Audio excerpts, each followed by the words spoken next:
Welcome to Spectrum News at 10. I am Emedion James coming to you live from Uyo. Let's take a look at today's headlines.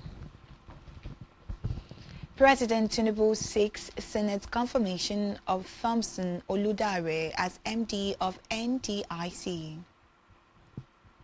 Akwa Ibom State Governor Pastor Moina commissions official residence for chairman of Eket local government area, pledges to replicate same in other areas. Plus, U.S. Federal Court rules against President Donald Trump over alleged imposition of global tariffs. Details of the stories and more in just a moment.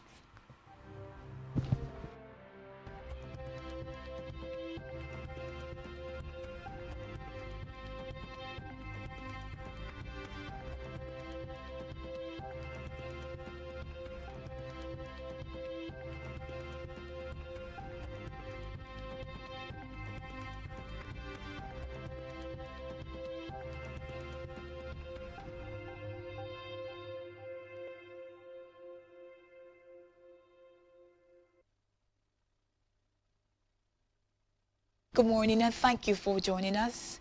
First in the news this morning is that President Bola Tinubu has acknowledged the great feat the economic community of West African states ECOWAS has achieved, saying for nearly 5 decades the bloc had remained a pillar of regional development, cooperation and solidarity. He reaffirmed that Nigeria will remain committed to the idea of establishing the regional bloc, emphasizing the country's historic and continuing role in shaping West Africa's path to peace, integration and shared prosperity.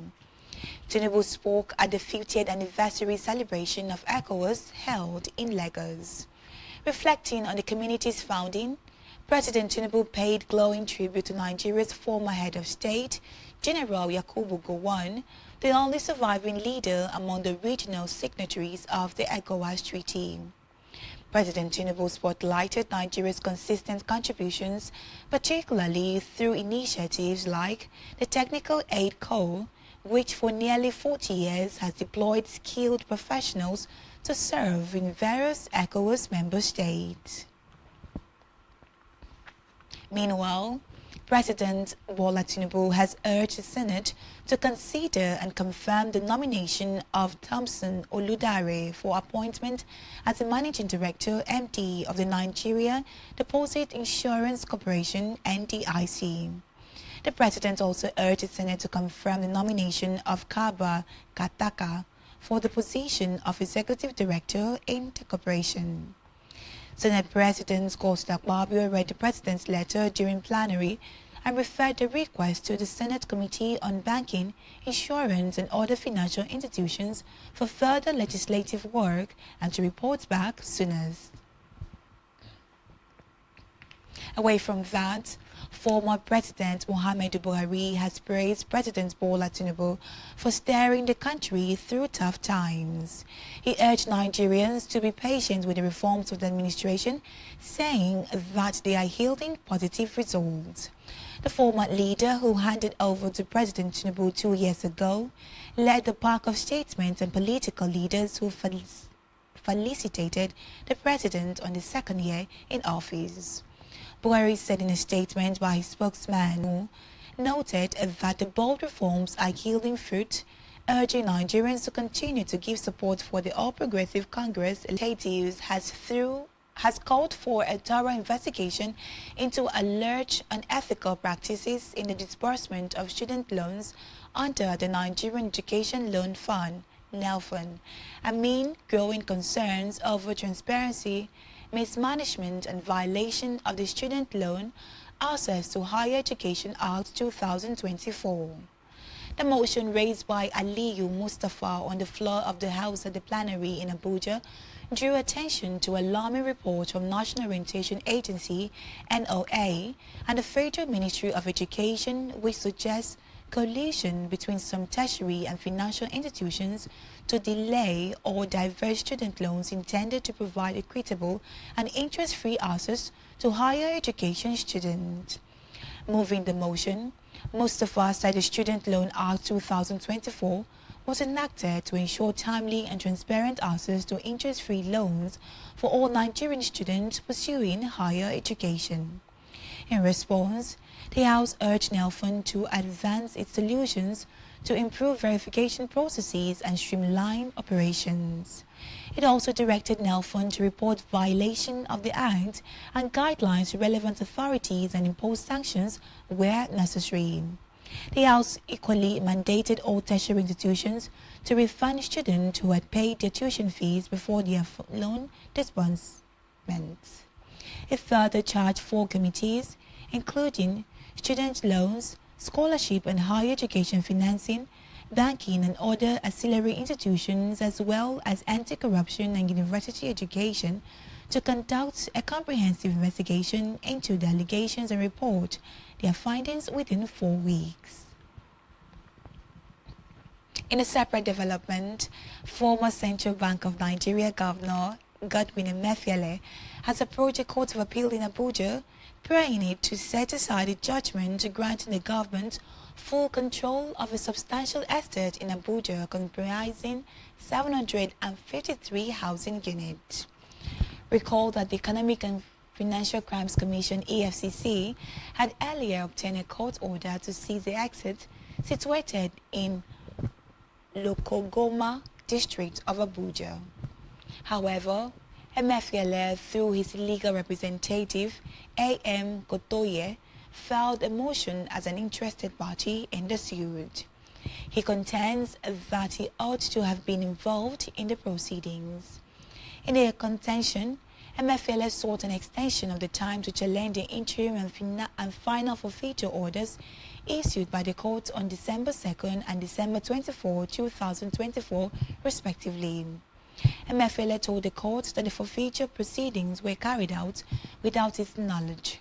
He also alleged that the EFCC published an interim forfeiture notice in an obscure section of a newspaper, making it difficult for him to respond in a timely manner. He also explained to the court that during the relevant period, he was standing trial in 3 separate criminal cases in court in both Abuja and Lagos, which made it practically impossible for him to discover the publication. The court, in a judgment delivered by Justice J.O. Ogugbobieze, dismissed Emefiele's motion, stating that Section 17 of the Advanced Free Fraud and Other Fraud-Related Offences Act 2006 governs the notice requirement in forfeiture proceedings. The court also held that Emefiele's claims that the publication was obscure is not acceptable, noting that a half-page notice in a national newspaper could not reasonably be described as hidden. Back here, Akwa Ibom State Governor Pastor Moino has commissioned a new official residence for the chairman of Eket local government area as part of its administration's determination to ensure that council helpsmen reside within their jurisdiction for closer ties with their people. Governor emphasized the importance of the development, stating that local government chairmen must reside in their areas to better understand and address the needs of their constituents. He reiterated his administration's commitment to rural development and a RISE agenda, which focuses on bringing governance closer to the people. He announced that in the next 1 month, the government will flag off the remaining 30 lodges simultaneously across the remaining local government areas. Earlier, the Commissioner for Local Government and Chieftaincy Affairs, Frank Achibong, had said the commissioning of the Eket Lodge marks the beginning of a statewide initiative to construct similar lodges across the remaining 30 local government areas in Akwa Ibom State. It comprises 5 distinct structures: a main residential building, a 50-seater capacity hall, a generator house, boys' quarters and a gatehouse, adding that the comprehensive facility is designed to provide a conducive environment for local government chairmen to perform their duties effectively within their respective domains. Delivering his vote of thanks, Chairman of Eket Local Government Area, Akan Tommy, expressed deep appreciation to the governor for the Lodge Christian, the People's House, describing it as a visionary step that would change the face of local governance in Akwa Ibom. Ambassador Asama Sabo to the communities they served. In the meantime, Akwa Ibom State government has approved the construction of a secondary school in Idongofyong to bridge the education gap in the rural areas and meet the yearnings of families in about 6 communities in parts of Ikat and Esedekat local government areas. Governor Moino gave directive for the proposed secondary school to complement the Arise Model Primary School initiated and completed by his administration at Idongofyong. Commissioning the primary school project, the governor said an approval for the secondary school is to meet the education needs of children in Idongofyong, Idongudo, Idongumo, Ikorabasi, Uda, and Ebikbi villages in Esedeket and Eket local government areas, as passionately requested by stakeholders. At the event, the governor praised the excellent performance by pupils of the school and commended the teachers whom he said had partnered government to lay a great educational foundation for the children. Governor Eno therefore directed the immediate employment of the mother of a pupil of the school who led in the presentation of a special welcome song to the governor. In response to the boy's passionate appeal for his jobless mother and in appreciation of his rare talent. An overview of the Rice Model Primary School in Idongofyong, presented by the Commissioner for Education, Professor Ubong Mo, indicated that the Model Primary School sits on 25,461 square meters landmass, 16.9% used for built-up area, which comprises 17 classrooms were furnished with ICT facilities. Other facilities, according to Professor Moore, include solar-powered system, sporting facilities and farming area, borehole facilities, among other modern-day facilities. On their part, members of the State Executive Council from ECAT, including the Commissioner for Local Government and Chieftaincy Affairs, and Quisong Frank Achibong, and the Commissioner for Sport, Elda in Ekat. Government House correspondent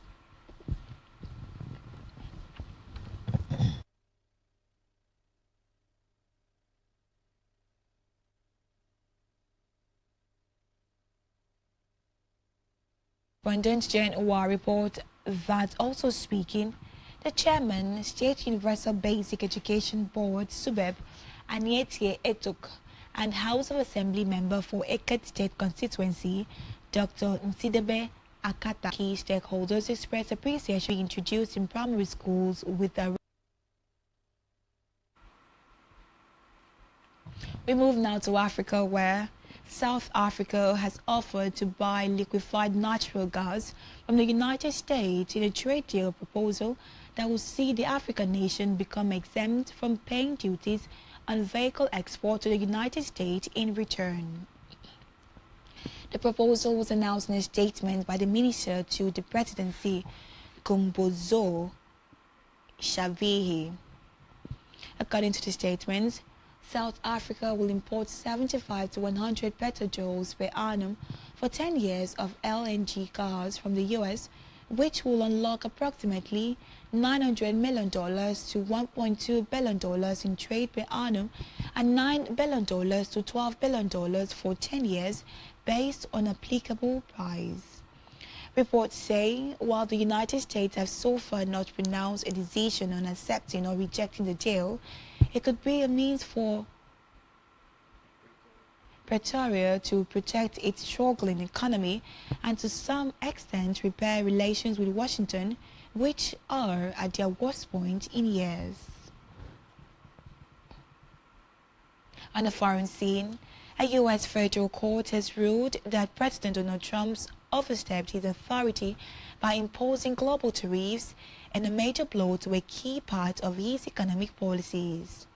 The Court of International Trade ruled that an emergency law invoked by the White House does not provide unilateral authorities to impose tariffs on nearly every country. The Mahamat-based court said the U.S. Constitution gives Congress exclusive powers to regulate commerce with other nations, and this is not superseded by the President's remit to safeguard the economy. The lawsuit filed by the non-partisan Liberty Justice on behalf of 5 small businesses that import goods from countries targeted by the duties was the first major legal challenge to Trump's Liberation Day tariffs.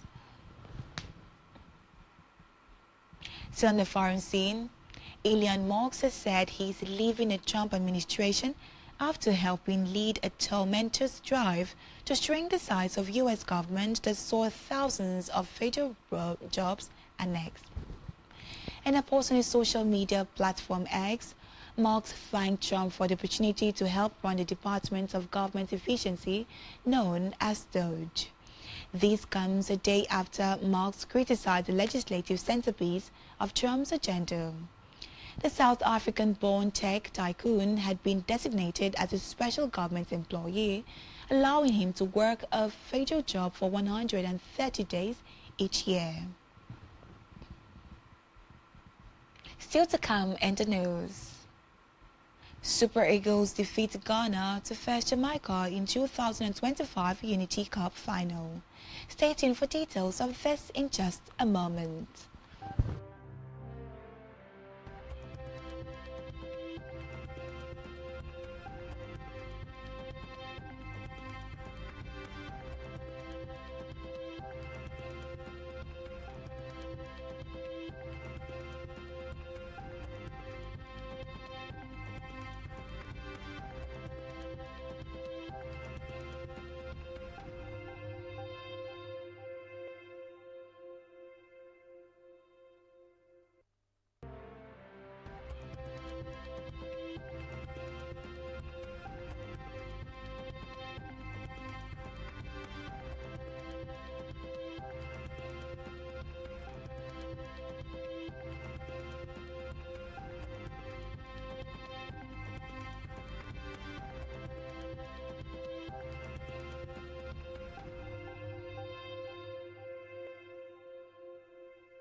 Many thanks for staying tuned. Now let's go over to the concluding part of today's stories.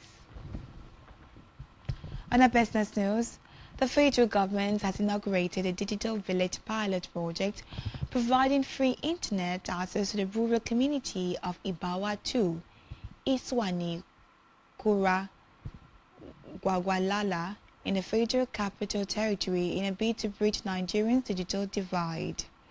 Speaking at the launch, the Minister of Communications, Innovation and Digital Economy, Dr. Boshun Tijani, disclosed that over 20 million Nigerians remain without any form of telecommunication access. Tijani further stressed the often overlooked security implications of poor connectivity, saying those locations that are not covered become difficult to govern. According to him, the President has mandated an investment in about 7,000 telecom towers nationwide. Still in business, the Nigerian Electricity Regulatory Commission has released new guidelines mandating a digitized, transparent and accountable framework for electricity revenue collection. The new regulatory directive titled Guidelines on Registration and Engagement of Third-Party Collection Service Providers was released and signed by NEC Chairman Sanusi Gabra. The new regulatory directive, which takes effect immediately, is anchored on the powers conferred upon the Commission by Section 226 of the Electricity Act 2023. The guidelines are targeted primarily at electricity distribution companies operating in states that have yet to establish their electricity market. On the health news, the Minister of Health, Professor Mohammed Ali Pateh, has said that the Nigerian healthcare system is challenged by high maternal and neonatal mortality rate. This is as the federal government and the Ondo state government launched a collaborative initiative aimed at reducing maternal and neonatal mortality in the state by 2027. The move was disclosed during a 5-day stakeholders workshop on maternal and newborn mortality reduction in innovation and initiative co-creation held in Akure, Ondo State. The minister, represented by the Director of Child Health, Federal Ministry of Health and Social Welfare, Dr. Aminu Mohammed, said the workshop to mark the rollout of maternal and newborn mortality reduction initiative in Ondo. He noted that 33 states of the Federation and 171 local government areas have been identified as high burden for maternal and newborn mortality in Nigeria. We move now to sportswear. Nigeria recorded a comfortable 2-1 win over Ghana in a second semi-final of the Unity Cup yesterday. The Super Eagles dominated their West African rivals in the first half and raced into a 2-goal lead thanks to Cyril Dessers and Razak Simpson's own goals. However, the Black Stars fought their way back into the contest and pulled a goal to back through Braden Thompson Ashate. But Ghana failed to find an equalizer against Nigeria, who produced a remarkable defensive display to repel their attack. The Black Stars will now take on Jamaica in the final on Friday. They will also face Trinidad and Tobago in the third-place fixture also on Friday. Still in sport, Chelsea rolled by Betis 4-1 in the UEFA Conference League final in Rotterdam, becoming the first club to claim all 4 major European trophies. Manuel Pellegrini's enterprising Betis got their favourites gold in Poland through an early goal from Abed Ezilazzoli, but Enzo's Marasca's team were a changed side in the second half. 2 goals in 5 minutes changed the complexion of the game, with the man of the match called Palmer creating both openings for Enzo Fernandez and Nicholas Jackson. Substitute Jadon Sancho made the game safe in 83rd minute, finishing from a tight angle, and Moses Caicedo added close to the scoreline. It means Chelsea become the first club to win the full set of Champions Leagues, Europa Leagues, Conference League, and now the Dolphins Cup Winners' Cup. It is also the first silverware for the club since Todd Bowling's consortium took over from the former owner Roman Abramovich in 2022, following an era of unprecedented success for the club.